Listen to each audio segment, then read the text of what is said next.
Hello అండి. ఈ episode చాలా ఇంట్రెస్టింగ్‌గా ఉండబోతుంది. మిస్ అవ్వకుండా కంప్లీట్‌గా చూడటానికి అయితే ట్రై చేయండి. వీడియోలోకి వెళ్ళినట్లయితే కార్తీక్, శివనారాయణ మీటింగ్‌కి అయితే వెళ్తారు కదా! అది రెస్టారెంట్ అసోసియేషన్ వాళ్ళందరితో కలిసి మీటింగ్. కానీ అందరూ అయితే రారు. కార్తీక్, శివనారాయణతో పాటు అలాగే దక్షిణామూర్తి, మాలిని కూడా వస్తారు. అలాగే ఇంకొక ఇద్దరు ముగ్గురు పర్సన్స్ మాత్రమే ఉంటారు. వాళ్ళతోనే మీటింగ్. ఇక ఒకరినొకరికి ఇంట్రడ్యూస్ చేస్తారు గౌరీ.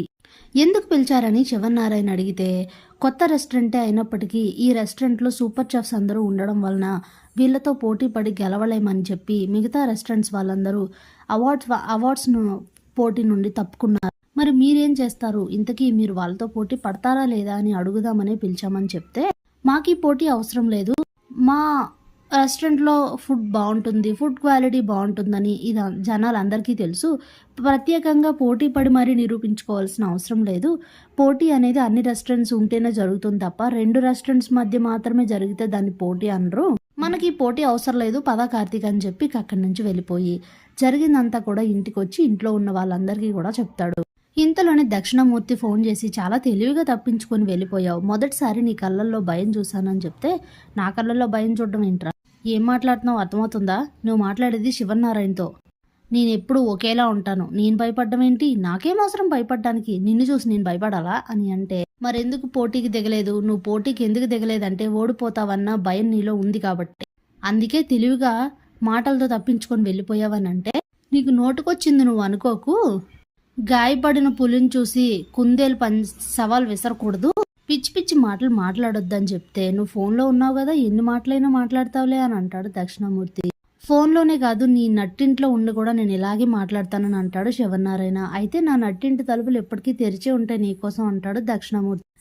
నీ నీడే నా ఇంటి మీద పడకూడదు అనుకుంటుంటే నువ్వు ఇంకా నేను నీ ఇంటికి రావడం ఏంట్రా పిచ్చా అని మాట్లాడితే, ఏ సందర్భం ఎలా మారుస్తుందో, ఎవరిని ఎలా మారుతుందో ఎవరికి చెప్పలేమో, ఎప్పుడు ఎవరు ఎలా అయినా మారిపోవచ్చు, ఏమన్నా జరగచ్చు అని చెప్తాడు దక్షిణామూర్తి.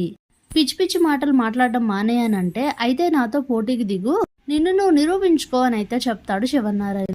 నాతో పోటీ పడితే ఎవరు గెలుస్తారో ఎవరు ఓడుతారో ఏం జరుగుతుందో అనేది నువ్వు చూస్తావు కదా అని అయితే అంటాడు దక్షిణామూర్తి.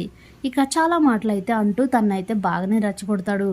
లాస్ట్ స్టేజ్లో ఇక శివనారాయణ ఓకే చేసేస్తాడు అనే స్టేజ్కి తీసుకొచ్చేస్తాడు దక్షిణామూర్తి. ఇంతలోనే సుమిత్ర వచ్చి, మా మావయ్య గారితో ఇంకోసారి ఇలా మాట్లాడితే మర్యాదగా ఉండదు, ఫోన్ పెట్టాయని చెప్పి ఆ కాల్ కట్ చేసేస్తుంది. ఇంతలోనే పారిజాతం కావాలనే మిమ్మల్ని రెచ్చగొడుతున్నాడండి, వద్దు పోటీకి దిగద్దని చెప్తుంది. అప్పుడే సుమిత్ర చాలా కోపంగా, పోటీకి దిగాలి, ఖచ్చితంగా వాళ్ళతో పోటీ పడి తీరాలి, నా మెట్టినింటి పౌరుషం ఎలా ఉంటుందో ఆ ఇంటి వాళ్ళకి తెలియాలి అని అయితే చెప్తుంది. మామయ్య గారు, మనం ఈ పోటీలో పాల్గొంటున్నాం అని అంటే, నేను కూడా అదే అనుకుంటున్నానమ్మా, ఈ పోటీలో పాల్గొంటున్నాం మనం అని చెప్పి వెంటనే గౌరీకి కాల్ చేసి, మేము పోటీకి అయితే ఒప్పుకుంటున్నాము, వాళ్ళతో పోటీ పడి బెస్ట్ వంటకం ఏంటనేది ప్రూవ్ చేసుకుంటాము అని చెప్తే, సరే అండి అన్ని ఏర్పాట్లు చేస్తాను, ఏ వంటకాన్ని ఫిక్స్ చేయాలంటారు అని అంటే, మా తరపు నుంచి అయితే ఉప్మా బిర్యానీ ఫిక్స్ చేయండి, అదే వాళ్ళకు కూడా చెప్పండి అని చెప్తే, సరే అని చెప్పి గౌరీ వాళ్ళకు కూడా కాల్ చేసి ఉప్మా బిర్యానీ అని చెప్తే, ఇక మాలిని కొంచెం కంగారు పడుతుంది. ఏంటిది కొత్త వంటకం, నేను ఎప్పుడు వినలేదే, సరేలే అని చెప్పి అనుకుని ఇక ట్రై చేస్తూ ఉంటారు. ఇటువైపు దీపక్ కూడా ఇవ్వాల్సిన ఇన్స్ట్రక్షన్స్ అన్నీ ఇస్తాడు. శివనారాయణ కావాల్సిన ఇన్స్ట్రక్షన్స్ అన్నీ ఇచ్చి, అలాగే ఒక చెఫ్ని రెడీ చేయమని చెప్పి, తనకు ఉప్మా బిర్యానీ అనేది దీప వంటకం కాబట్టి ఆ వంటకాన్ని ఇంకా బాగా ట్రైన్ చేసి బాగా ఇవ్వమని చెప్పి అయితే చెప్తాడు. ఇక సరిగ్గా పోటీ ఏ రోజు అయితే ఉంటుందో ఆ రోజు మార్నింగ్ శివనారాయణకు ఉన్న పలంగా గుండెపోటు వస్తుంది. ఒక్కసారిగా అందరు కంగారు పడిపోతారు. దశరథ్ కూడా ఊరు నుంచి అయితే వస్తాడు. అయ్యో ఏమైంది అని చెప్పి వెంటనే తీసుకుని వెళ్ళి హాస్పిటల్లో అయితే అడ్మిట్ చేస్తారు. ఇక అందరూ ఈ హడావడిలోనే ఉంటారు.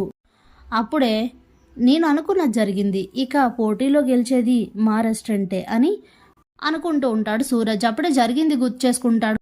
మాలిని సూరజ్కి కాల్ చేసి, నీకు నేను ఒక టాబ్లెట్ పేరు పంపిస్తాను, ఆ టాబ్లెట్ని ఎలా అయినా శివనారాయణకి అందేలా చెయ్యు, ఒక పాలల్లో దేంట్లో కలిపిస్తే చాలు, గుండెపోటు వచ్చి పడిపోతాడు, ఇంకా మొత్తం అందరూ కూడా ఆ టెన్షన్లోనే ఆ బాధలోనే ఉంటారు, ఈలోపు మనమైతే పోటీలో గెలుస్తామని చెప్తుంది. సరే అని చెప్పి చెప్పినట్లే చేస్తాడు. ఇక ఆ విషయం అయితే గుర్తు చేసుకుంటాడు. ఇక సూరజ్ అయితే రిలాక్స్ అవుతాడు. ఇంకా ఎలాగో పోటీలో గెలిచేది మనమేలే, ఇంకా కాన్సన్ట్రేట్ చేయాల్సిన అవసరం లేదని చెప్పి అనుకుని మామూలుగా ఆఫీస్కి అయితే వెళ్ళిపోతాడు. ఇంతలోనే మిరాకిల్ జరుగుతుంది. శివనారాయణకి మెలకు వచ్చినప్పుడు కార్తీక్ని దీపని పిలిచి, మీకు ఒక ఇంపార్టెంట్ విషయం చెప్తాను, గుర్తుపెట్టుకోండి. నేను ఉండొచ్చు పోవచ్చు ఏమన్నా అవ్వచ్చు, కానీ నా తరపున మీరు మాత్రం వాళ్ళతో పోటీ పడి ఎట్టి పరిస్థితుల్లో అవార్డు తీసుకురావాలి. అది ఈ శివనారాయణ పౌరుషాన్ని గెలిపించడం అంటే అని చెప్తే, సరే తాత మేము చూసుకుంటామని చెప్పి ఇక బయటకు వచ్చి దశరథ్ సుమిత్ర వాళ్ళందరినీ కూడా తాతను చూసుకోమని చెప్పేసి ఇక అక్కడి నుంచి వీళ్ళిద్దరూ వెళ్ళి ఒక చఫ్ను అయితే రెడీ చేసేస్తుంది అప్పటికే దీప. ఇక ఆ చఫ్ను తీసుకొని పోటీ జరిగే ప్లేస్కి అయితే వెళ్ళి రెండు రెస్టారెంట్ల మధ్యలో కూడా పోటీ అయితే జరుగుతుంది. ఇక ఉప్మా బిర్యానీ చేసేసరికి వీళ్ళిచ్చిన వంటకం ఉప్మా బిర్యానీ అనేది డిఎం రెస్టారెంట్కి అయితే కొత్త వంటకం. ఇక మొత్తానికి అంత బాగా అయితే రెడీ చేయలేరు. ఈ జ్యోత్స్న రెస్టారెంట్ వంటకం అయితే చాలా బాగుంటుంది. ఇక అందరూ టేస్ట్ చేసి ఈ వీళ్ళదే బాగుందని ఫైనల్ చేసిన తర్వాత అవార్డు వీళ్ళకే వస్తుందని డిసైడ్ చేస్తారు. నేను ఇంత కష్టపడి ఇంత ప్లాన్ చేసినా కూడా వాళ్ళ మీద గెలవలేకపోయాం. ఇదేంటి ఇలా జరిగింది, అనవసరంగా వాడిని రెచ్చగొట్టి మరీ మేమే ఓటమిని తెచ్చుకున్నట్లు అయింది అని అనుకుంటూ ఉంటుంది మాలిని. ఇక అవార్డు తీసుకుంటారు దీపా కార్తీక్. ఇక జ్యోత్స్న రెస్టారెంట్స్ ది బెస్ట్ అని మరోసారి ప్రూవ్ అయింది అని చెప్పి అందరి ముందు ఓ మాట అయితే చెప్పేసి ఇక అక్కడి నుంచి అవార్డు తీసుకుని శివనారాయణ దగ్గరికి వచ్చి ఆ అవార్డు చూపించేసరికి చాలా హ్యాపీగా ఫీల్ అవుతాడు. వచ్చిన హెల్త్ ప్రాబ్లం మొత్తం పోయినంత హ్యాపీగా ఫీల్ అవుతాడు. డాక్టర్ అయితే ఒక 2 days రెస్ట్ ఇవ్వండి, సెట్ అయిపోతారని చెప్తాడు. ఇక దక్షిణమూర్తి మీద నేను గెలిచాను, నన్ను నా మనవడు మనవరాలు గెలిపించారని చెప్పి ఆ ఆనందం అయితే చాలా చాలా హ్యాపీగా ఫీల్ అవుతూ ఉంటాడు శివనారాయణ. Thanks for watching.